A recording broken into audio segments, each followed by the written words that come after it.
결혼한 지 3달, 딸 윤지의 연락이 눈에 띄게 줄어들었습니다. 아빠, 괜찮아요. 그냥 바빠서. 사소한 일상까지 다 얘기하던 아이였는데 요즘은 전화를 해도 대답이 성의 없었습니다. 저녁 8시 김태식은 차를 몰고 딸의 아파트로 향했습니다. 비밀번호는 알고 있었습니다. 결혼 전부터 쭉 같은 번호를 써왔으니까. 김태식이 조용히 아파트 내부로 들어서자 거실에서 시끄러운 소리가 들려왔습니다. 야, 아직도 정신 못 차렸어? 남자의 고함 소리였습니다. 술에 취한 목소리. 김태식의 가슴이 철렁 내려앉았습니다. 거실로 발걸음을 옮기자 충격적인 광경이 눈앞에 펼쳐졌습니다. 거실 한가운데 주저앉은 윤지가 있었습니다. 그 곁엔 술에 절어 고함을 지르던 사위가 서 있었습니다.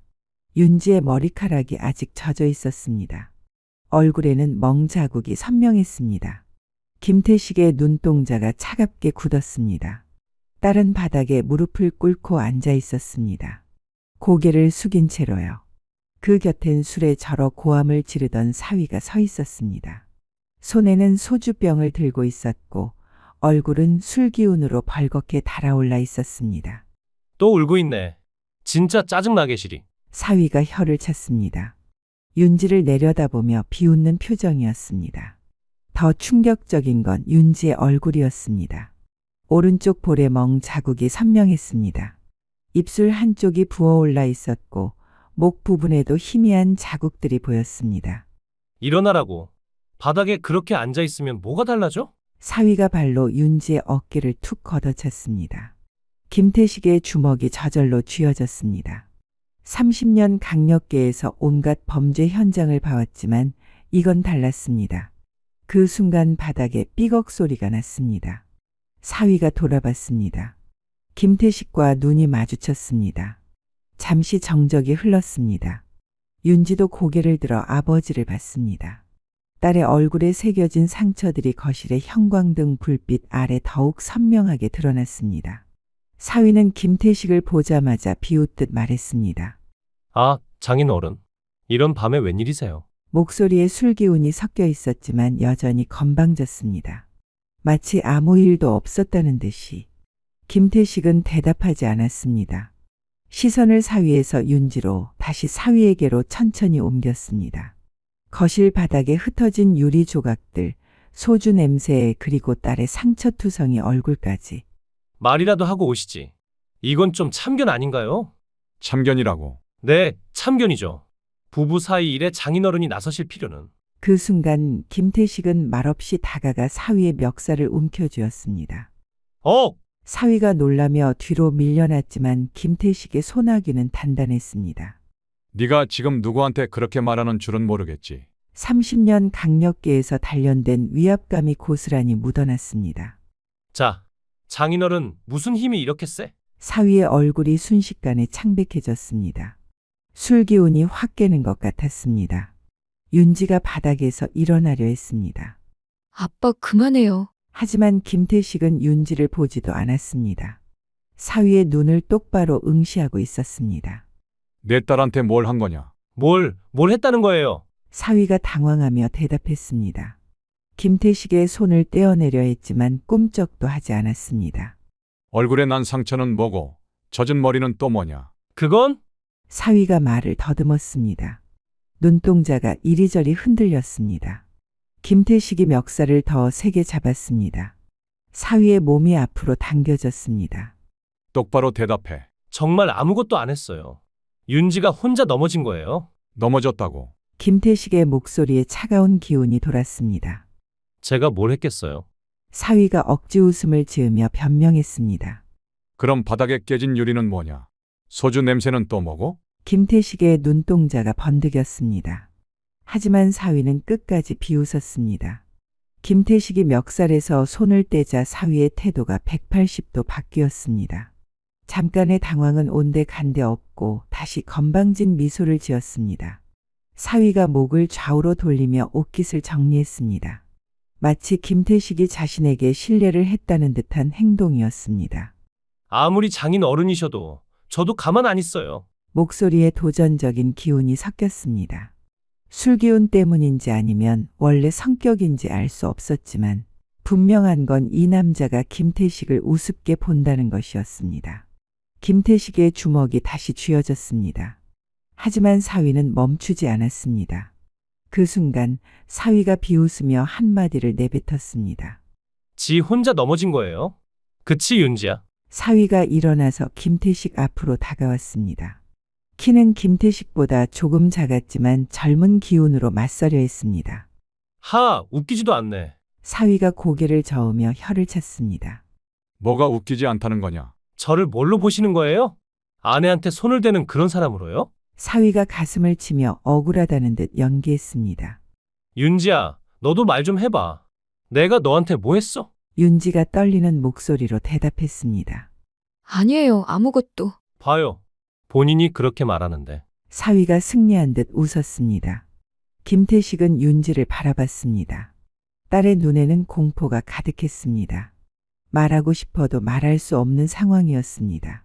김태식의 목소리가 더 낮아졌습니다. 사위가 팔짱을 끼며 김태식을 올려다봤습니다. 정말 그럴듯하게 거짓말을 하는구나. 김태식이 한 걸음 더 다가섰습니다.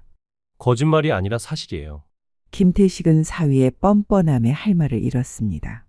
그리고 솔직히 말씀드리면 사위가 목소리를 더 낮췄습니다. 장인 어른께서 이렇게 나오시니까 기분이 좀 그렇네요. 김태식은 딸의 모습을 지켜봤습니다. 평소 똑 부러지게 말하던 윤지가 이렇게 위축된 모습을 본 적이 없었습니다. 마치 모든 생기를 잃은 것 같았습니다. 딸 윤지는 조용히 그러나 떨리는 목소리로 말했습니다. 아빠 괜찮아요. 제발 그냥 가세요. 고개를 든 채로 아버지를 바라봤지만 눈동자에는 절망이 가득했습니다. 저도 성인이에요. 제 일이에요. 끼어들지 마세요. 그 말에 김태식은 한순간 가슴이 철렁 내려앉았습니다. 딸이, 그 착하고 강하던 애가 지금 자기 손으로 문을 닫고 있었습니다. 그러나 그 눈빛은 말했습니다. 살려달라고. 김태식은 딸의 눈을 똑바로 바라봤습니다. 말로는 나가라고 하지만 눈빛은 정반대였습니다. 고개를 숙인 채 달뜬 입술, 흔들리는 눈동자, 그리고 손목 아래 어깨 퍼져 있는 멍 자국. 모든 것이 진실을 말해주고 있었습니다. 사위가 윤지의 말에 힘입어 더욱 당당해졌습니다. 들으셨죠? 성인 맞대요. 가서 주무시던가 하세요. 사위가 팔짱을 끼며 김태식을 올려다봤습니다. 사위의 목소리에는 조롱이 섞여 있었습니다. 김태식의 안에서 30년 강력계 형사의 감각이 날카롭게 일어섰습니다. 내 딸은 지금 겁에 질려 있다. 그리고 이 자식이 그 공포를 만든 놈이다. 김태식은 윤지에게 한 발 다가가 말했습니다. 그래, 너 성인이지. 근데 내가 지금 하는 말, 내가 정말 하고 싶은 말 아니잖아. 윤지의 눈이 흔들렸습니다. 아버지가 모든 것을 알고 있다는 듯 말하고 있었습니다. 아빠, 괜찮아. 아빠가 다 알고 있어. 윤지는 눈을 감았습니다. 눈꺼풀 아래로 눈물이 맺혔습니다. 처음으로 진짜 감정이 터져 나오는 순간이었습니다. 그동안 억눌러왔던 모든 것들이 한꺼번에 쏟아져 나올 것 같았습니다. 김태식은 돌아서며 말했습니다. 괜찮아. 아빠가 도와줄게. 그 말에 사위의 얼굴이 굳었습니다. 상황이 자신에게 불리하게 돌아가고 있다는 것을 감지했습니다. 김태식은 아무 말 없이 윤지의 손목을 부드럽게 붙잡았습니다. 윤지가 깜짝 놀라며 고개를 들었습니다. 아버지의 눈빛은 단호했습니다. 아빠. 일어나. 윤지를 일으켜 세우며 거실을 지나기 시작했습니다. 어디 가세요? 사위가 당황하며 물었습니다. 상황이 급작스럽게 돌아가자 술기운이 완전히 깨는 것 같았습니다. 김태식은 대답하지 않았습니다. 신발도 신지 않은 딸을 그대로 이끌며 현관 쪽으로 향했습니다. 네가 여기 있을 이유가 뭐가 있어? 결혼했잖아요. 이딴 게 결혼이냐? 김태식의 목소리에 분노가 섞였습니다. 하지만 윤지에게 화내는 게 아니라는 것을 딸도 알 수 있었습니다. 문을 열고 나가려는 순간 뒤에서 사위가 고함을 질렀습니다. 야, 어디 데려가는데? 내 마누라야. 그 소리에 김태식의 발이 멈췄습니다. 윤지가 아버지의 팔을 잡았습니다. 아빠, 그냥 가요. 제발. 하지만 김태식은 천천히 돌아섰습니다. 한 번도 본 적 없는 싸늘한 눈빛으로 사위를 바라봤습니다. 뭐라고 했냐? 사위가 잠시 주춤했지만 다시 목소리를 높였습니다. 내 마누라라고 했어요. 법적으로 윤지는 제 아내예요. 법적으로? 김태식이 비웃었습니다. 그리고 퍽 주먹이 그대로 사위의 턱을 갈랐습니다. 아, 사위는 비틀거리며 바닥으로 넘어졌습니다. 턱을 부여잡고 신음했습니다. 아빠! 윤지가 놀라서 소리쳤습니다. 김태식은 넘어진 사위를 내려다보며 담담하게 말했습니다. 입 닫히고 기다려 너. 지금 한 행동 피 눈물 나게 후회하게 해줄게. 사위가 바닥에서 일어나려 했습니다. 이게 뭐 하는 짓이에요? 폭행이잖아요. 사위가 뒤로 물러섰습니다. 김태식의 눈빛에서 진짜 위험을 감지했습니다. 김태식은 윤지의 손을 다시 잡았습니다. 가자. 아버지를 따라 현관 밖으로 나갔습니다. 사위가 뒤에서 소리쳤습니다. 돌아와. 우리 아직 얘기 안 끝났어. 하지만 김태식은 뒤돌아보지 않았습니다. 딸의 손을 꼭 잡고 계단을 내려갔습니다. 윤지는 아무 말 하지 않았습니다. 다만 아버지의 손을 놓지 않았습니다. 윤지는 창밖만 바라보며 말없이 눈물을 흘리고 있었습니다. 조수석에 앉은 딸의 옆모습이 김태식의 가슴을 아프게 했습니다. 평소라면 아버지와 단둘이 있으면 이런저런 얘기를 늘어놓던 아이가 완전히 입을 다물고 있었습니다. 김태식은 분을 억누르며 운전대를 틀었습니다. 신호등에서 멈춰 설 때마다 윤지의 얼굴에 난 상처들이 더 선명하게 보였습니다. 그러다 결국 참았던 말이 터져 나왔습니다. 너 당장 이혼해라. 윤지가 고개를 돌려 아버지를 바라봤습니다. 눈가가 빨갛게 부어 있었습니다. 아빠! 왜 저딴 쓰레기 같은 놈이랑 같이 살아? 김태식의 목소리가 높아졌습니다. 30년 형사 생활 동안 이런 감정의 폭발을 보인 적이 거의 없었습니다. 저게 사람이냐? 내 딸한테 손을 대. 윤지는 고개를 다시 창밖으로 돌렸습니다. 아빠는 몰라요. 뭘 모른다는 거야? 복잡해요. 그냥 복잡하다고요. 김태식이 핸들을 꽉 잡았습니다. 복잡하긴 뭐가 복잡해. 때리는 놈이랑 살면 안 되는 거 아니야. 그렇게 간단하지 않아요. 윤지의 목소리가 더 작아졌습니다. 그럼 뭐가 그렇게 어려워? 아빠한테 말해봐. 윤지는 대답하지 않았습니다. 창밖을 바라보며 또 눈물을 흘렸습니다. 김태식은 차를 길가에 세웠습니다. 시동을 끄고 딸을 바라봤습니다. 윤지야, 윤지가 천천히 고개를 돌렸습니다. 너한테 무슨 일이 있어도 아빠는 너 편이야. 윤지의 눈에서 눈물이 주르륵 흘러내렸습니다. 아빠가 실망할 거예요. 제가 바보 같은 짓을 했거든요. 김태식의 마음이 아팠습니다. 딸이 자신을 자책하고 있다는 것을 알 수 있었습니다. 바보 같은 짓이 뭐야? 결혼한 게. 그것도 있고 다른 것도. 윤지가 말을 흐렸습니다. 김태식은 딸의 눈물을 가만히 바라보며 묻지 않았습니다. 그저 기다렸습니다. 스스로 말할 때까지. 몇 분의 침묵이 흘렀습니다. 차 안에는 윤지의 작은 흐느낌만 들렸습니다. 아빠 정말 제 편이에요? 당연하지. 사실 결혼하기 몇 달 전에 휴대폰이 해킹당했어요. 김태식이 미간을 찌푸렸습니다. 해킹이라는 말이 예상과 달랐습니다. 해킹? 네, 어느 날 갑자기 휴대폰이 이상해지더라고요. 문자도 마음대로 보내지고 통화 기록도 사라지고 윤지가 손으로 얼굴을 가렸습니다. 내 명의로 된 계좌 모아놨던 6천만 원이 다 빠져나갔어요. 6천만 원. 김태식이 놀랐습니다. 딸이 그런 큰 돈을 모아뒀다는 것도 그 돈이 사라졌다는 것도 처음 듣는 얘기였습니다. 회사 다니면서 조금씩 모은 거예요. 나중에 집 사려고. 윤지의 목소리가 더 작아졌습니다. 그리고 사진첩에 있던 알몸 사진들도 그 사람들이 다 가져갔어요. 다이어트 할 때 찍은 건데 바보같이 휴대폰에 저장해뒀더니 윤지가 부끄러움에 고개를 더 숙였습니다. 처음엔 미치는 줄 알았어요. 어떻게 이런 일이. 근데 그중 한 놈이 전화를 했어요. 자기가 시키는 일 몇 개만 하면 돈도 돌려주고 사진도 안 퍼뜨리겠다고. 윤지가 몸을 떨었습니다. 그러면서 제 사진을 보내기 시작했어요. 이런 사진들을 인터넷에 뿌리겠다고. 김태식의 주먹이 저절로 쥐어졌습니다. 그게 그 사람이에요. 지금 사위라고 부르는 그 인간. 김태식은 무언가 깨달은 듯 눈을 감았습니다. 모든 퍼즐이 맞춰지기 시작했습니다. 왜 윤지가 갑작스럽게 결혼을 했는지, 왜 현진이라는 남자와 만나게 되었는지, 왜 결혼 후에 이런 상황이 벌어졌는지. 그 놈이 조직원이었다는 거냐? 선택의 여지가 없었어요. 사진이 퍼지면 아빠한테도 알려질 거고 회사에서도 잘릴 거고. 김태식은 딸의 처지를 이해했습니다. 완벽한 함정이었습니다. 김태식은 딸을 집에 데려다 준 후 주방으로 향했습니다. 김태식이 따뜻한 코코아 한 잔을 내밀었습니다. 고마워요. 윤지가 두 손으로 컵을 감쌌습니다. 여전히 손이 떨리고 있었습니다. 지금은 아무 생각하지 마. 그냥 쉬어. 아빠는요? 아빠는 볼 일이 좀 있어서 나가야 해. 이 시간에요? 응, 중요한 일이야. 윤지가 걱정스러운 표정으로 아버지를 바라봤습니다. 혹시 현진이 때문에요? 그런 건 신경 쓰지 마. 너는 그냥 푹 자. 김태식이 윤지의 머리를 쓰다듬었습니다. 문단속 확실히 하고 누가 와도 절대 문 열지 마. 문이 닫히는 소리와 함께 김태식의 발걸음이 계단을 내려가는 소리가 들렸습니다. 차 안에서 김태식은 핸드폰을 꺼냈습니다.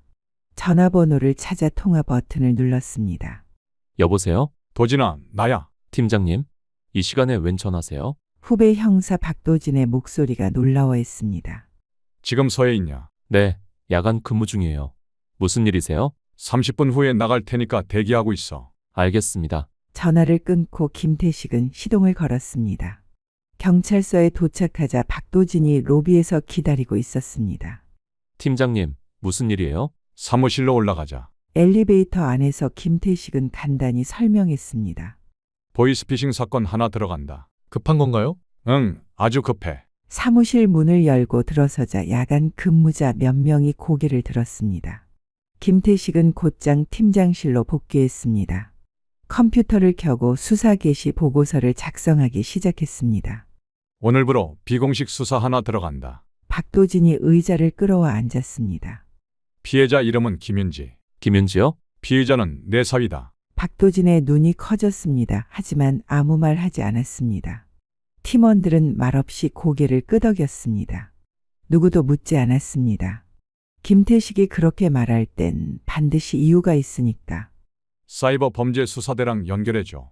그리고 금융수사과, 통신수사팀까지. 지금요? 지금. 김태식의 목소리는 단호했습니다. 박도진이 전화기를 들었습니다. 사이버 수사대 김 팀장님 계세요? 네, 김태식 팀장님이 급한 일이 있다고. 김태식은 수첩을 펼치며 윤지에게서 들은 내용들을 정리했습니다. 팀장님, 연결됐습니다. 김태식이 전화를 받았습니다. 김 팀장님, 야근 중에 죄송합니다. 급한 수사건이 하나 있어서요. 사위의 통화 내역은 이미 경찰청 서버에서 자동 기록되고 있었습니다. 김현진이라는 놈인데 보이스피싱 조직 연루 의혹이 있어요. 사이버 수사대 김 팀장이 컴퓨터 키보드를 두드렸습니다. 휴대폰 번호 주세요. 김태식이 윤지에게서 받은 현진의 번호를 불러줬습니다. 나왔네요. 최근 3개월간 통화 패턴이 특이해요. 화면에 현진의 통화 기록이 떴습니다. 새벽 시간대의 통화가 비정상적으로 많았습니다. 중국 쪽 번호로 주고받은 통화가 상당히 많네요. 중국, 네, IP 추적해보니 중국 칭다오 지역 콜센터로 보입니다. 김태식의 눈이 번뜩였습니다. 국제조직이구나. 금융수사과에서 넘어온 자료도 충격적이었습니다. 가상계좌 3개, 연락책 하나, 인출책 2. 김태식이 자료를 정리하며 말했습니다. 조직은 X그룹 국내 분파는 이 자식이 총괄이야. 박도진이 놀라며 물었습니다. 총괄이라고요? 그래. 단순한 말단이 아니라 중간 보스급이야. 피해자 윤지의 핸드폰 복구 가능한가요? 사이버 수사대 팀장이 고개를 끄덕였습니다. 당연히 가능해요. 삭제된 데이터도 대부분 복구할 수 있습니다. 딸 윤지의 핸드폰 복구를 통해 협박 메시지, 음성 파일, 사진 갈취 내역까지 확보했습니다. 이건 완전한 증거네요. 이 정도면 구속영장 청구 가능합니다. 하지만 김태식은 만족하지 않았습니다. 아직 부족해. 조직 전체를 무너뜨려야 해. 김태식은 사위 조직을 완전히 무너뜨리기 위해 결정적인 증거가 담긴 노트북과 장부 확보를 계획했습니다. 김태식이 윤지에게 전화를 걸었습니다. 윤지야, 잠깐 나올 수 있어? 네, 아빠. 어디로 가면 돼요? 서로 와. 도진이가 데리러 갈 거야. 30분 후 윤지가 도착했습니다. 얼굴에 멍은 더 퍼져 있었습니다. 윤지야, 현진이 집에 중요한 물건들이 있을 거야. 무슨 물건요? 노트북이나 장부 같은 거. 어디 보관하는지 아냐? 윤지는 말했습니다. 그 사람 노트북이랑 장부 금고에 넣어둬요. 금고? 네, 서재 옆 붙박이장이에요. 김태식의 눈이 반짝였습니다. CCTV는? CCTV도 있어요. 거실 하나, 서재 하나? 금고 비밀번호는 알아. 아니요. 김태식은 팀원들을 바라봤습니다. 침투 작전 준비해. 박도진이 물었습니다. 불법 아닌가요? 긴급체포 영장이 나와 있는 상황에서 증거 인멸 우려가 있다면 가능해. 김태식은 경찰청 내부 사이버 수사대 팀장과 함께 비공식 투입 작전을 시작했습니다. CCTV 신호 차단 5분간 가능한가요? 가능합니다. 원격으로 처리하겠습니다. CCTV는 경찰 기술팀이 원격으로 5분간 신호 차단했습니다. 신호 차단 완료. 5분 카운트 시작합니다.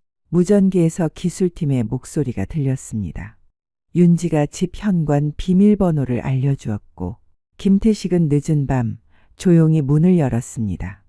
삐삐삐삐. 문이 열렸습니다. 김태식과 박도진 그리고 사이버 수사대 팀원 한 명이 조심스럽게 안으로 들어갔습니다. 거실은 여전히 어수선했습니다. 몇 시간 전 벌어진 일의 흔적들이 그대로 남아 있었습니다. 서재는 어디 쪽이에요? 안쪽 방이에요. 따라오세요. 윤지가 앞서 걸어갔습니다. 서재는 여전히 깨끗했습니다. 책상 위에는 노트북이 한 대 놓여 있었고 벽에는 각종 서류들이 정리되어 있었습니다. 벽에 붙은 작은 장이 보였습니다. 저기에요. 윤지가 붙박이장을 가리켰습니다. 그 문을 열자 다이얼 금고 하나가 자리 잡고 있었습니다. 번호 혹시 유추 가능할까요? 생일이라던가. 윤지는 고개를 절레절레 흔들었습니다. 아니요. 그 사람 자기 생일도 안 썼고 가족 관련된 번호는 절대 안 써요. 그럼 어떻게 열어? 박도진이 걱정스럽게 물었습니다. 김태식은 무전기를 들었습니다. 도진아, 준비해둔 거 지금 들고 와. 3분 안에 도착해. 무슨 물건이에요? 금고 바꿔치기용. 잠시 뒤 후배 형사들이 조심스럽게 집 안으로 들어왔습니다. 그들의 손엔 겉모양이 똑같은 모형 금고가 들려 있었습니다. 무게까지 맞춘 도심 수사 현장에서 종종 쓰이는 바꿔치기용 장비였습니다. 이런 것도 있네요. 윤지가 놀라며 말했습니다. 수사에 필요한 도구야. 금고 앞에서 김태식과 후배 형사 둘이 함께 힘을 모아 진짜 금고를 들어 올렸습니다. 무겁네요. 조심해. 떨어뜨리면 안 돼. 동일한 위치의 가짜 금고를 똑같이 배치했습니다. 모서리 각도, 먼지 자국까지 그대로 맞춰 놓았습니다. 사이버 수사대 팀원이 사진을 찍으며 위치를 정확히 기록했습니다. 1mm도 틀리면 안 되거든요. 마지막으로 윤지가 확인했습니다.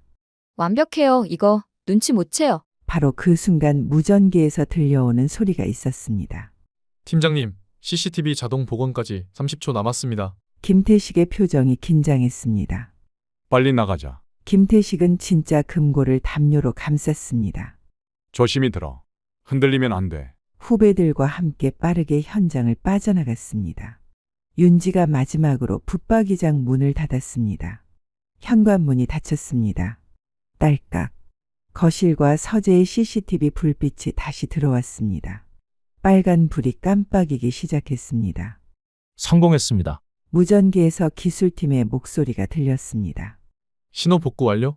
정상 작동 중입니다. 차 안에서 김태식은 안도의 한숨을 쉬었습니다.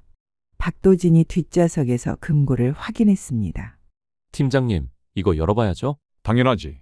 경찰서 가서 바로 개봉하자. 30분 후 경찰서에 도착했습니다. 디지털 수사팀이 대기하고 있었습니다. 금고 해제 준비됐습니다. 전문 장비를 이용해 금고를 조심스럽게 열었습니다. 다이얼을 하나씩 맞춰가며 천천히 작업했습니다. 딸칵. 뚜껑이 열렸습니다. 안에는 상상했던 것보다 훨씬 많은 자료들이 들어있었습니다. 피해자 38명의 신상 정보가 적힌 장부가 가장 먼저 눈에 띄었습니다. 이게 뭐야? 박도진이 장부를 펼쳤습니다. 각 페이지마다 피해자 사진과 개인정보가 빼곡히 적혀 있었습니다. 이름, 나이, 직업, 계좌 잔고. 완전히 데이터베이스를 만들어 놨네요. 사이버 수사대 팀장이 경악했습니다. 금융수사과 팀원이 서류를 분석했습니다. 피해자 한 명당 평균 2천만 원에서 5천만 원까지 갈취하고 있어요. 총 피해 규모는 대략 15억 원 정도로 추정됩니다. 김태식이 한숨을 쉬었습니다. 생각보다 훨씬 큰 조직이었습니다.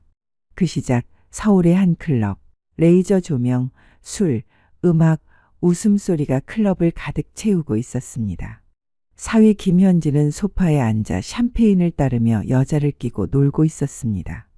야, 오늘 진짜 기분 좋다. 현진이 큰 소리로 웃으며 샴페인을 들이켰습니다. 오빠 왜 이렇게 신나요? 오늘 크게 한 건 했거든. 너도 마셔. 그 순간 클럽 입구가 조용히 열리더니 김태식이 들어섰습니다.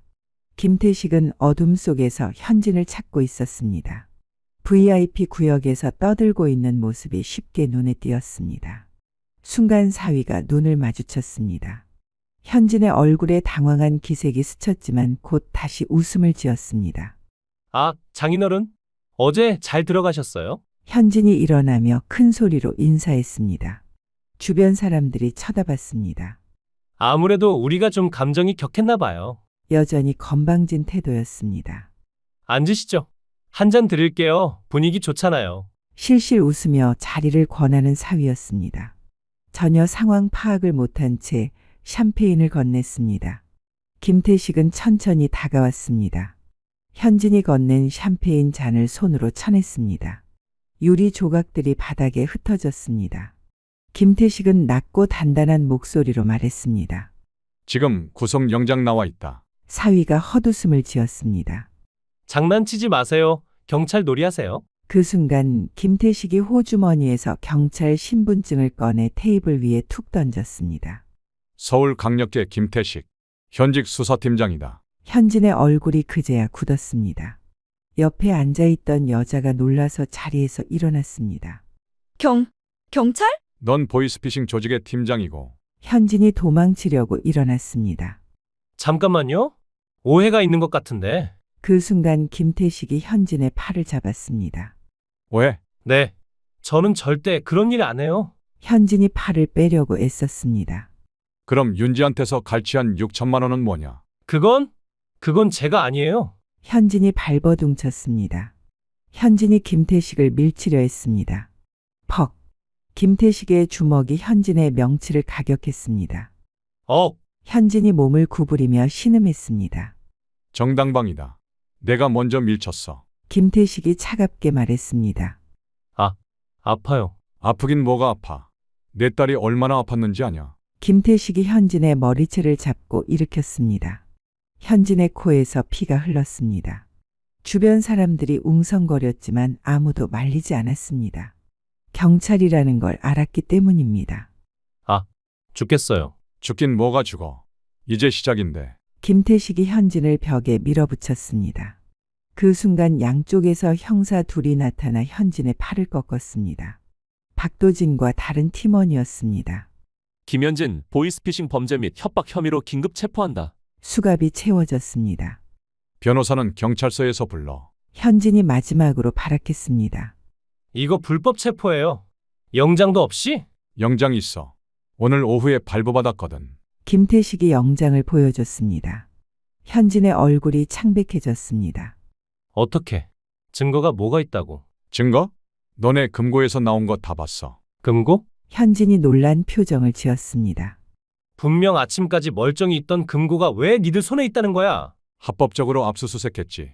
김태식은 마지막으로 조용히 한마디를 남겼습니다. 내 딸한테 한 짓 평생 후회하게 해줄게. 현진은 끌려가면서도 계속 소리쳤습니다. 이거 복수야? 개인적인 복수라고. 공무원이 이래도 되는 거요? 하지만 아무도 들어주지 않았습니다. 클럽 밖에서 경찰차가 기다리고 있었습니다. 경찰서 조사실에서 김현진은 여전히 뻔뻔한 태도를 보이고 있었습니다. 저는 아무것도 안 했어요. 코에서 흘린 피를 닦으며 억울하다는 듯 말했습니다. 김태식은 사위를 회유가 아닌 심리전으로 무너뜨리기로 했습니다. 현진아, 너 지금 상황 파악이나 제대로 하고 있냐? 김태식이 의자에 앉으며 차분하게 말했습니다. 무슨 상황이요? 너네 조직 말이야. 지금 어떻게 돌아가고 있는지 아냐? 현진의 표정이 살짝 흔들렸습니다. 조직이요? 저는 혼자. 혼자? 중국 칭다오 본부랑 매일 연락하면서? 김태식이 USB에서 나온 대화 내역을 펼쳐 보였습니다. 현진의 눈이 커졌습니다. 이거 어디서 구한 거예요? 너네 금고에서. 다 나왔어. 김태식이 장부까지 꺼내 보였습니다. 피해자 38명 명단, 계좌 내역, 수익 분배 구조까지 깔끔하게 정리되어 있더라. 현진이 당황하기 시작했습니다. 그건 제가 한 게 아니에요. 그럼 누가 했어? 윤지가 아니요. 저는 그냥 시키는 일만. 시키는 일만 했다고. 김태식이 냉소를 지었습니다. 그럼 너도 피해자라는 거냐? 네. 저도 어쩔 수 없이. 내가 살려면 윗놈부터 다 불어. 김태식의 목소리가 낮아졌습니다. 뭐요? 걔네는 지금도 너 빼고 도피 준비 중이다. 현진이 고개를 들어 김태식을 바라봤습니다. 무슨 말씀이세요? 중국 본부에서 연락 안 왔냐? 한국 쪽 수사가 시작됐다고. 정리라는 게. 너 같은 말단들 다 자르고 증거 인멸하겠다는 뜻이지. 넌 그냥 이용당한 거야. 네가 지금 입 안 열면 너 혼자 독박 쓰고 감옥에서 평생 썩는 거야. 만약에 제가 다 말하면 저는 어떻게 되는 거예요? 형량 감경받을 수 있어. 얼마나요? 네가 주는 정보에 따라 다르지. 중국 본부 보스는 리웨이창이라는 놈이에요. 칭다오의 콜센터 3개 운영하고. 현진이 떨리는 목소리로 모든 것을 털어놓기 시작했습니다.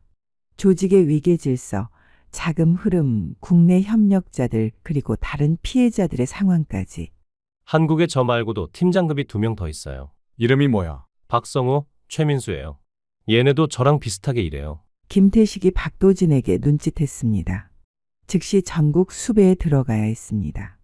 경찰은 이를 바탕으로 중국발 콜센터 본부 라인, 국내 계좌책, 인출책 등 일망타진에 성공했습니다. 다음 날 새벽 전국 동시 검거 작전이 시작되었습니다. 뉴스엔 크게 보도됐습니다. 피해자 100명 이상, 국내 최대 보이스피싱 조직 일망타진. 앵커의 목소리가 전국에 울려 퍼졌습니다. 경찰은 오늘 새벽 전국 3개 지역에서 동시 검거 작전을 벌여 보이스피싱 조직원 42명을 붙잡았다고 발표했습니다. 화면에는 수갑을 찬 채 연행되는 범인들의 모습이 나왔습니다. 김태식은 사무실에서 뉴스를 보며 깊은 숨을 쉬었습니다. 팀장님, 정말 대박이에요. 박도진이 흥분하며 말했습니다. 피해자들 구제는 어떻게 진행되고 있어? 금융위원회에서 특별 구제 프로그램 만들었어요.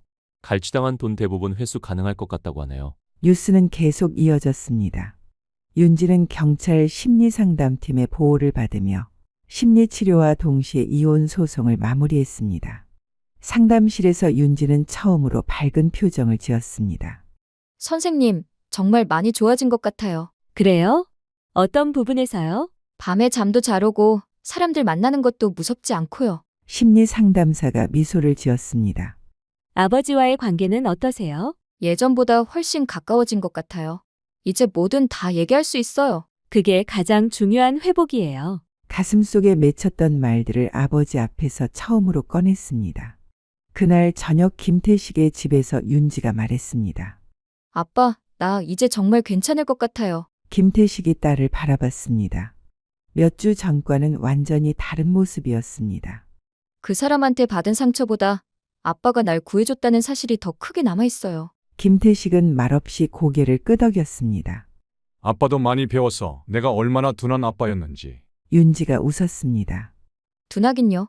세상에서 제일 든든한 아빠인데. 앞으로는 더 자주 연락해. 뭔 일 있으면 바로 말하고. 피해자들을 위한 지원센터도 설립되었습니다. 김태식은 자문위원으로 참여해서 비슷한 사건들을 예방하는 일에 힘썼습니다. 팀장님, 이런 사건들이 또 생기지 않으려면 어떻게 해야 할까요? 센터장이 물었습니다. 교육이 중요해요. 그리고 신고하기 쉬운 환경을 만드는 것도. 어떤 교육 말씀이세요? 가족들이 이런 신호를 놓치지 않도록 하는 교육. 그리고 피해자들이 보이스피싱을 당했다는 것을 부끄러워하지 않도록 하는 사회 분위기 조성. 김태식의 경험이 많은 사람들에게 도움이 되었습니다. 그해 연말 김태식은 공로상을 받았습니다. 이번 수사로 100명이 넘는 피해자가 구제되었고 국제적 범죄 조직을 해체하는 성과를 거두었습니다. 시상식에서 윤지도 함께 참석했습니다. 아빠, 정말 자랑스러워요. 부녀가 함께 웃는 모습이 언론에도 보도되었습니다. 몇 년 뒤 김현진은 조용히 교도소를 나섰습니다. 출소는 새벽 5시였습니다. 차가운 공기가 얼굴을 스쳤습니다. 밖엔 아무도 없었습니다.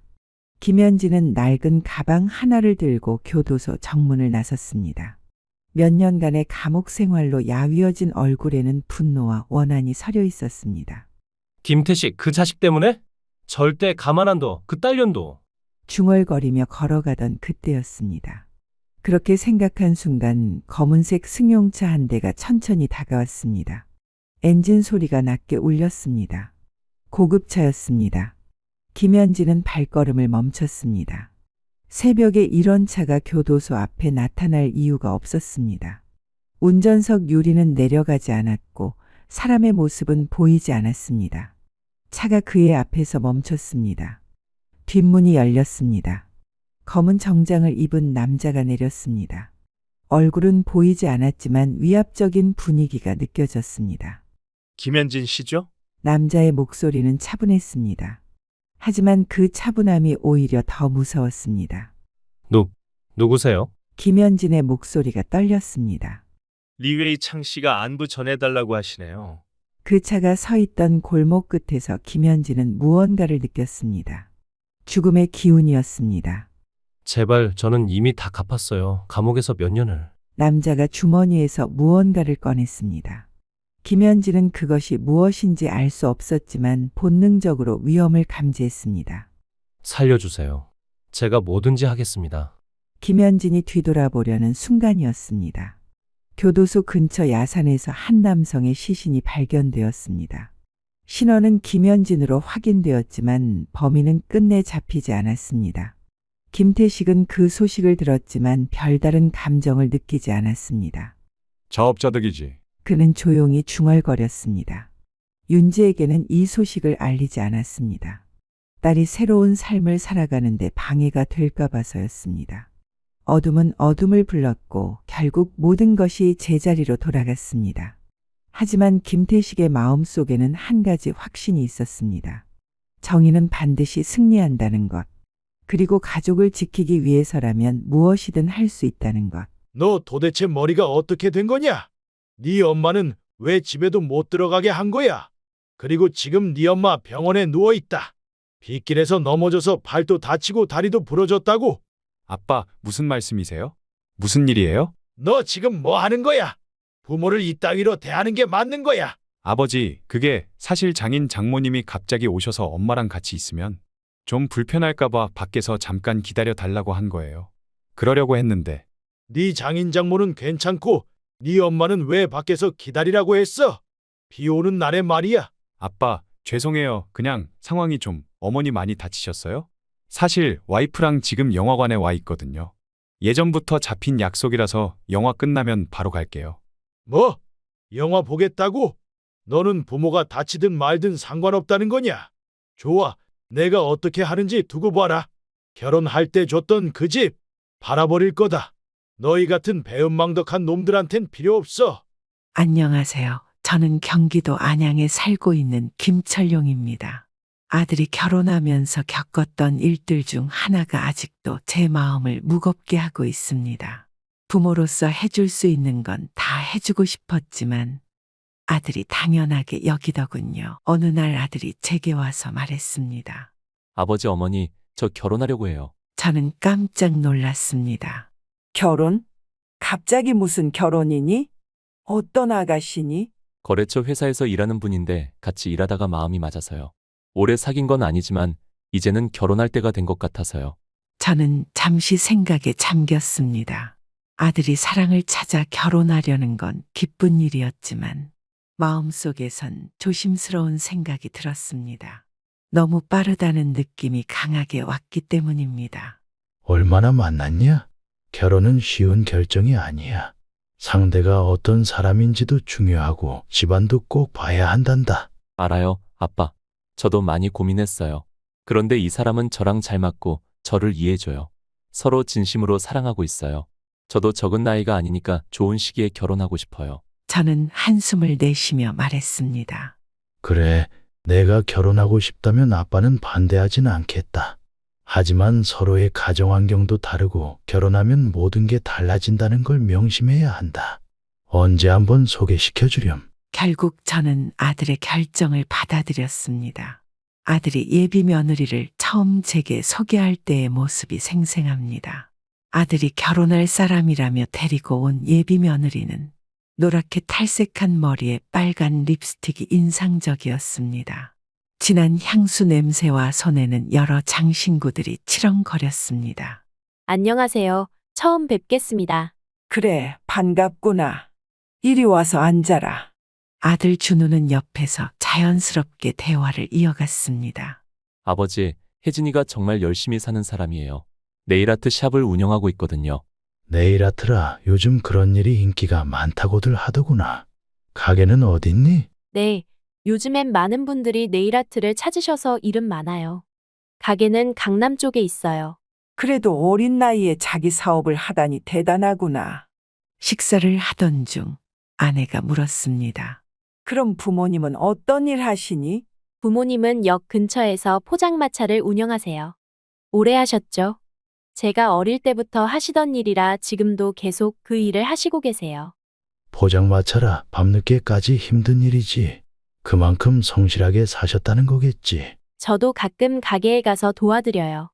손님들이 많을 때는 제가 음식을 준비하거나 설거지를 하기도 하고요. 혜진이가 부모님 도와드리면서도 자기 일도 열심히 하고 배울 게 많아요. 아, 저희 부모님도 사위 잘 얻었다면서 좋아하셔요. 준우가 정말 든든하다고 늘 말씀하세요.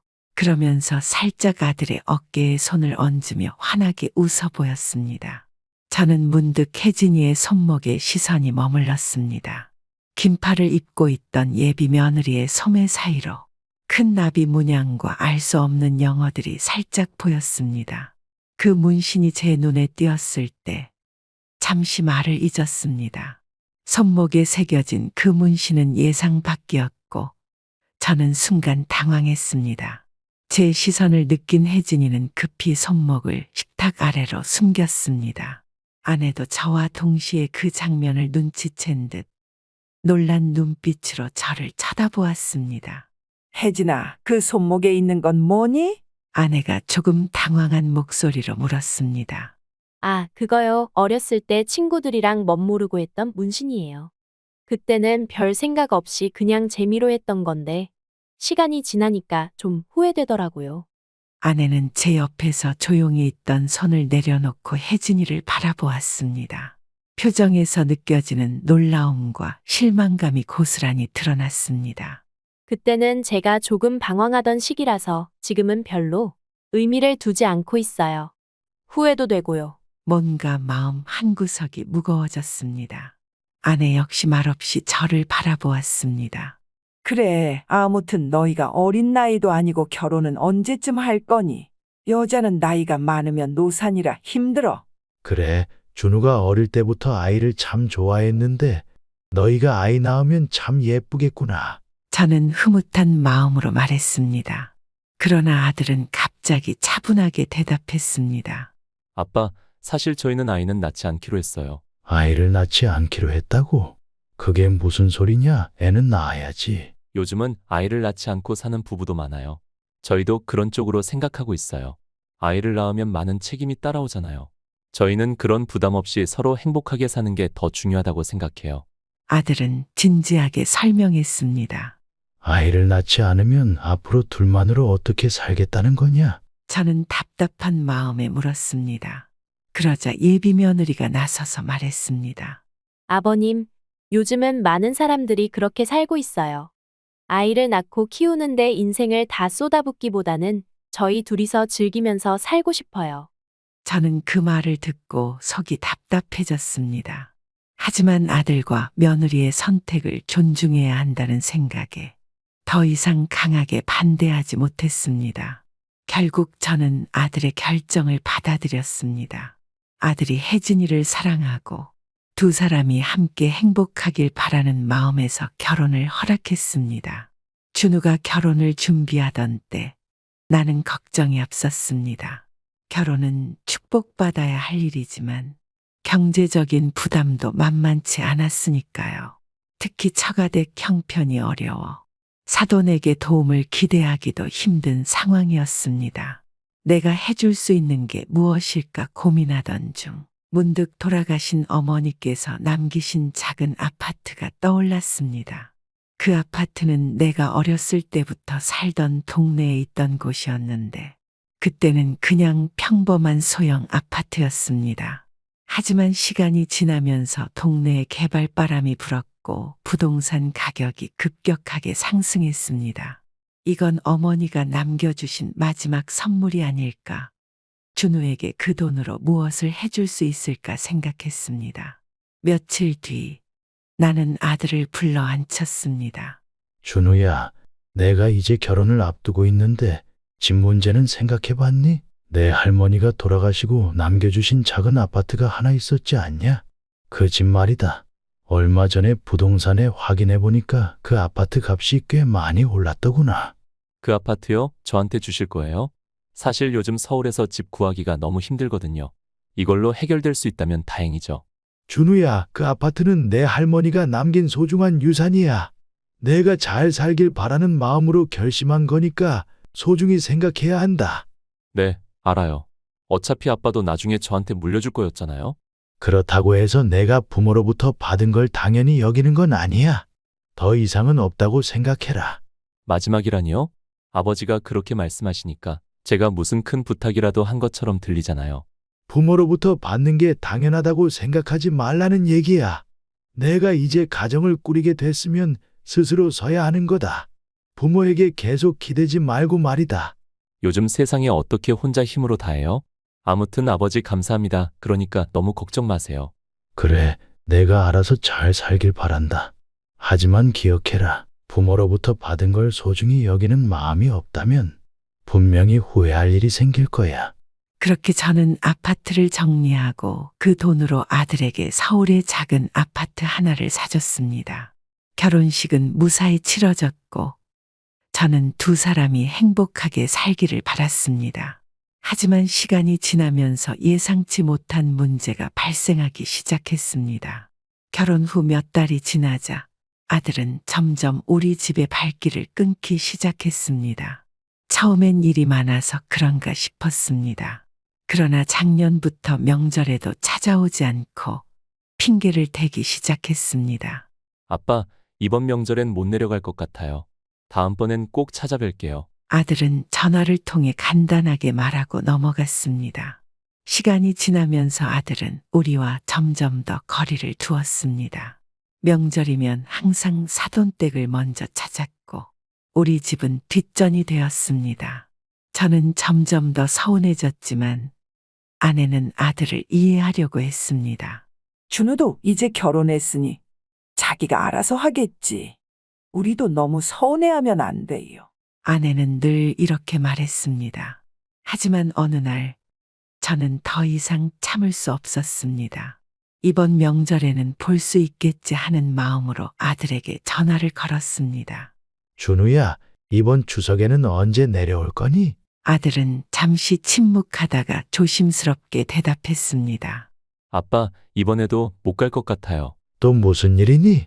지난번엔 감기 몸살이라더니 이번엔 왜 안 오겠다는 거냐? 그게 혜진이가 발목을 다쳤어요. 병원에서도 당분간은 집에서 푹 쉬라고 했거든요. 발목을 다쳤다고? 언제 다쳤는데? 지난주에 계단에서 접질렀어요. 아빠, 혜진이가 통증도 심하고 병원에서 이동하지 말라고 해서요. 저희도 마음은 내려가고 싶은데 이번엔 좀 힘들 것 같아요. 너희는 왜 명절마다 무슨 일이 계속 터지니? 그럼 너 혼자라도 내려와야 하는 거 아니니? 저는 화가 치밀었습니다. 혜진이를 혼자 집에 어떻게 두고 가요? 다음번엔 꼭 갈게요. 아들은 더 이상 할 말이 없다는 듯 전화를 끊었습니다. 저는 전화를 끊고도 한동안 마음이 진정되지 않았습니다. 왜 저렇게 며느리에게만 휘둘리면서 매번 핑계를 대는지 아들이 예전 같지 않았습니다. 추석이 지나고 겨울이 깊어가던 어느 날 아내가 말했습니다. 준우가 요즘 너무 바빠 보이니까 제가 서울로 직접 가서 밥이라도 챙겨줄까 해요. 이대로 두면 끼니도 제대로 못 챙길 것 같아서요. 당신 혼자 서울까지 가겠다는 거야. 날도 춥고 무리하면 당신 몸이 더 상할 텐데 그냥 기다립시다. 준우 그놈이 와야지 당신이 짐까지 들고 어떻게 가. 하지만 아내는 이미 부엌에서 음식을 싸고 있었습니다. 냄비 안에는 진하게 양념된 갈비가 자작하게 끓고 있었고 그 특유의 고소한 냄새가 주방을 가득 채웠습니다. 아내는 국자로 갈비찜을 저으며 양념이 고기 속까지 잘 배도록 신경 쓰고 있었습니다. 갈비찜과 김치가 준비된 후 아내는 손을 닦고는 다시 마른 반찬을 만들기 시작했습니다. 마른 반찬은 간단한 듯해도 그 과정은 결코 쉽지 않았습니다. 작은 멸치들을 볶아가며 깨를 뿌리고 약간의 간장으로 맛을 낸 멸치볶음은 아들의 건강을 걱정하는 아내의 마음을 그대로 담은 음식이었습니다. 준우가 저번에도 끼니를 대충 때운다던데 얼마나 걱정되는 일인지 아세요? 서울에 가서 밥이라도 제대로 해줘야죠. 그 아이도 이제 어른이야. 결혼도 했고 자기가 알아서 할 거라고요. 당신까지 무리할 필요 없어요. 준우는 몸만 컸지 혼자선 아무것도 제대로 못해요. 혜진이도 요즘 몸이 안 좋다는데 누가 그 애 챙겨주겠어요? 아내는 음식을 하나하나 깔끔하게 통에 나눠 담았습니다. 그녀는 각 반찬통 위에 뚜껑을 덮고 빈틈없이 포장하며 마무리를 했습니다. 모든 음식이 깔끔하게 포장된 후 작은 보자기에 차곡차곡 쌓여갔습니다. 아니, 이걸 다 들고 가겠다는 거야. 당신 허리도 안 좋은데 그 먼 길을 혼자서 어떻게 가려고 그래요? 버스 안 타본 것도 아니고 괜찮을 거예요. 나중에 힘들면 제가 연락할 테니까 너무 걱정하지 마세요. 아내의 고집스러운 표정을 보니 말린다고 안 갈 것도 아니었습니다. 저는 할 말을 잃고 그저 가만히 바라볼 수밖에 없었습니다. 도착하면 꼭 전화해. 서울 가는 길도 춥고 복잡하니까 중간중간 연락이라도 해. 걱정 말고 당신은 집에서 기다려요. 나중에 도착하면 바로 연락할게요. 아내는 짧게 인사하고 문을 나섰습니다. 저는 차가운 바람을 맞으며 서 있는 아내의 뒷모습을 보며 뭔가 잘못된 예감이 들었지만 말릴 수 없었습니다. 아무 일 없이 다녀오길 바라며 저는 그저 기다릴 수밖에 없었습니다. 저는 아내가 도착하면 연락을 주겠지 하고 기다렸습니다. 하지만 시간이 흘러도 아내와 아들 두 사람 모두에게서 연락이 없었습니다. 평소 같으면 도착했다는 문자라도 왔을 텐데 그날은 이상하게 조용했습니다. 저녁 무렵 불안감이 커져만 갔습니다. 저는 몇 번이고 아들에게 전화를 걸어봤지만 응답이 없었습니다. 아내도 마찬가지였습니다. 한참을 초조하게 기다리고 있을 때 갑자기 전화벨이 울렸습니다. 저는 급히 전화기를 들었습니다. 여보세요? 서울 시내 병원입니다. 혹시 이영자 씨 가족분 되시나요? 네, 맞습니다. 무슨 일이죠? 예, 환자분께서 넘어지셔서 팔과 다리에 타박상을 입으셨고 현재 입원 중이십니다. 머리를 부딪히셔서 뇌진탕 증세도 보입니다. 저는 전화를 끊자마자 허둥지둥 옷을 챙겨 입고 바로 서울로 올라갈 준비를 했습니다. 병원에 도착했을 때 아내는 응급실 침대에 힘없이 누워 있었습니다. 저는 떨리는 마음으로 아내의 곁으로 다가갔습니다. 여보, 몸은 괜찮아? 대체 어떻게 된 거야? 저는 아내가 다친 이유를 묻기 위해 조심스럽게 물었습니다. 당신 대체 어떻게 이렇게 다친 거예요? 준우는 만난 거예요? 아니요. 준우 얼굴 못 봤어요. 뭐라고요? 왜? 준우네 집에 도착했는데 갑자기 사돈이 오셨다고 하더라고요. 그래서 제가 들어가지 못했어요. 며느리가 저보고 들어오지 말고 밖에서 잠깐 기다려 달라더라고요. 뭐라고요? 사돈이 왔다고? 그럼 당신은 어디서 기다렸다는 거예요? 처음엔 카페에서 기다리려고 했어요. 그런데 길도 잘 모르겠고 카페에 들어갔더니 제가 가져간 반찬 냄새가 나서 사람들이 다 쳐다보는 것 같더라고요. 그래서 그냥 카페에 있지 못하고 준훈의 집 앞에 음식을 놔두고 돌아가려다가 그때 빗길에서 미끄러졌어요. 팔과 다리를 짚으면서 넘어졌는데 너무 아파서 일어나지도 못했어요. 저는 그 이야기를 들으면서 더 이상 참을 수 없었습니다. 아내는 준우를 만나지도 못하고 사돈 때문에 집에도 들어가지 못한 제 음식을 그냥 놔두고 돌아오다가 사고를 당했다는 사실에 머리가 뜨거워졌습니다. 분노가 치밀어 올랐습니다. 이게 도대체 무슨 경우야? 그놈이 사돈 온다고 지 엄마를 밖에서 기다리게 해? 아내는 저를 말리려 했지만 저는 이미 전화기를 꺼내 들었습니다. 아들에게 전화를 걸며 분노로 가득 찬 목소리로 말했습니다. 너 도대체 머리가 어떻게 된 거냐? 네 엄마는 왜 집에도 못 들어가게 한 거야? 그리고 엄마가 지금 병원에 누워 있다는 걸 알아? 빗길에서 넘어져서 발도 다치고 다리도 부러졌다고? 아들은 당황한 목소리로 대답했습니다. 아빠, 무슨 말씀이세요? 무슨 일이에요? 너 지금 뭐 하는 거야? 부모를 이따위로 대하는 게 맞는 거야. 아빠, 그게 사실 장모님이 갑자기 오셔서 엄마랑 같이 있으면 좀 불편할까봐 잠깐만 기다려 달라고 한 거예요. 그러려고 했는데 전화도 안 받고 카페가 봐도 없으시길래 바로 내려가신 줄 알았어요. 네 엄마가 너 같은 놈도 아들이라고 어제부터 음식해서 갔는데 그렇게 내쫓듯이 문 앞에 세워두고 내가 할 말이 그거냐? 네 장모는 괜찮고 네 엄마는 왜 밖에서 기다리라고 했어? 비 오는 날에 말이야. 아빠, 죄송해요. 그냥 상황이 좀 어머니 많이 다치셨어요? 사실 저희 지금 영화관에 와 있거든요. 끝나고 바로 가볼게요. 뭐라고? 영화 본다고? 아빠, 혜진이랑 예전부터 잡힌 약속이라서 영화 끝나면 바로 갈게요. 당장 그딴 영화고 뭐고 다 집어치우고 병원으로 와.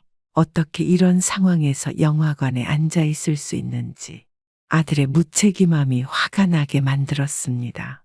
여보, 진정해요. 제가 넘어진 건 그저 운이 안 좋았을 뿐이에요. 너무 나무라지 말아요. 이게 애들 탓이 아니라고? 당신이 준우 보러 가서 고생하다가 이렇게 다쳤는데 그게 애들 책임이 아니면 누구 탓이란 말이에요.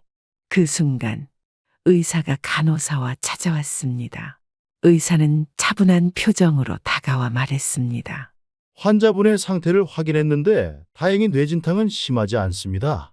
타박상도 금방 회복될 것으로 보이고 크게 걱정하실 필요는 없습니다.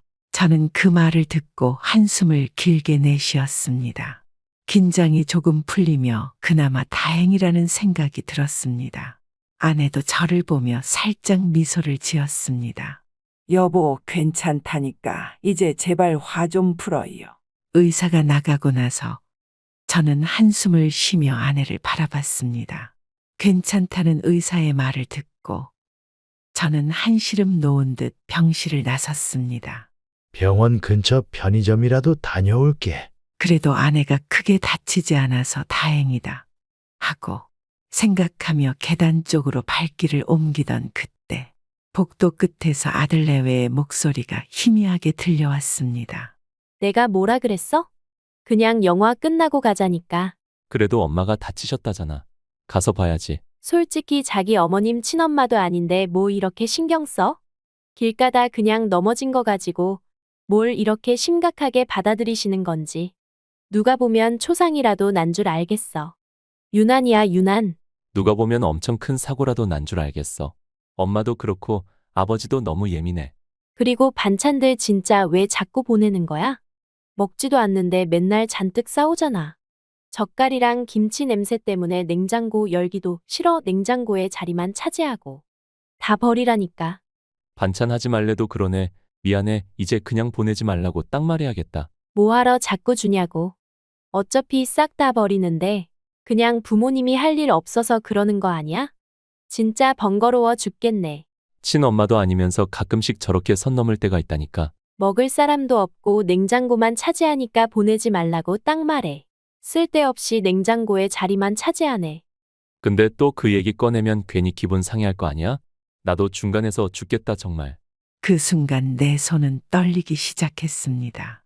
저놈들이 대체 무슨 생각으로 이런 말을 하는 건가? 내가 집까지 사주고 그렇게 애써줬는데 부모를 대하는 게 이따위란 말인가? 나는 천천히 복도를 따라 다가가다가 그들 눈앞에 나타났습니다. 너 이 자식 어디서 배워먹은 말버릇이야? 지금 뭐라고 했냐? 친엄마도 아닌데 뭐 그렇게 신경 쓰냐고? 내가 사람이냐? 아들과 며느리는 갑작스레 놀란 얼굴로 나를 쳐다봤습니다. 며느리의 표정은 굳어 있었고 아들은 당황해서 입을 다물지 못했습니다. 지금 내 엄마가 다쳐서 병원에 누워 있는데 너희가 이딴 소리를 해대는 게 사람으로서 할 짓이냐? 내가 집까지 사주고 그동안 너희가 잘 살길 바랐는데 내가 부모를 이렇게 무시하는 후레 자식이었어. 아버지, 그게 아니고 솔직히 말해서 좀 피곤해요. 엄마한테 신경 쓸 만큼 우리도 여유가 없다고요. 일하랴, 집안일 챙기랴. 아버님, 저희도 바빠서 그런 거예요. 오해하지 마세요. 그냥 저희끼리 한 말이니까요. 오해! 내 엄마가 너희 챙기겠다고 힘들게 만든 음식을 다 버리라고 하는 게 오해야. 너희가 그렇게 부모를 무시하고 하찮게 여길 줄은 몰랐다. 좋아, 내가 계속 그렇게 살고 싶다면 계속 그렇게 살아라. 이제 더 이상 부모에게 기대할 생각도 하지 마라. 아들은 그제서야 뭔가 심각해졌다는 걸 느낀 듯 다급하게 말했습니다. 아빠, 그 말은 좀 과장한 거였어요. 그냥 그때 피곤해서 짜증나서 실수로 말한 거지 엄마를 무시하려는 건 아니었어요. 웃기는 개소리 하지 마라. 너희 이제 부모에게 기대할 생각 말아라. 더 이상 너희한테 줄 것도 줄 마음도 없어. 두고 봐라. 너희가 이제 어떻게 되는지. 아들은 더 이상 아무 말도 하지 못했습니다. 며느리도 잠시 당황한 표정을 지었지만 여전히 반성하는 기미는 없었습니다. 저는 그들을 한 번 더 노려본 후 등을 돌렸습니다. 더 이상 그들에게 줄 건 아무것도 없었습니다. 이제 그 집도 부모의 은혜도 사라질 겁니다. 아내의 퇴원을 도우며 아무 말 없이 병원 문을 나섰습니다. 집에 도착하자마자 아내를 소파에 앉히고 저는 바로 휴대전화를 꺼내 부동산에 전화를 걸었습니다. 여보세요. 예, 지난번에 아들네 결혼할 때 사줬던 그 아파트 있잖아요. 그거 매물로 내주세요. 가능한 한 빨리 금매로요. 여보, 정말 그 아파트를 팔 거예요. 저는 잠시 한숨을 쉬고 고개를 끄덕였습니다. 응, 이제 더 이상 저 녀석들한테 줄 건 없어. 그들이 기대했던 모든 걸 없애는 게 맞아. 며칠 후 휴대전화가 울리기 시작했습니다. 화면에 뜬 이름은 아들이었습니다. 지금쯤 부동산에서 집을 내놓은 소식을 들었겠죠. 잠시 후 다시 전화가 울렸습니다. 이번엔 며느리였습니다. 평소엔 명절이나 생일에도 핑계를 대며 연락 한 번 없던 애들이 이제 와서 자기들 필요할 때는 이렇게 번갈아가며 전화를 해대고 있었습니다. 마치 불이라도 난 것처럼 전화기가 쉬지 않고 울려댔습니다. 참 우습기도 하죠. 필요할 때만 이 난리라니. 평소엔 아프다느니 바쁘다느니 하면서 핑계만 대더니 이제 와서야 이 난리라니. 저는 미소를 지으며 그들의 전화를 무시했습니다.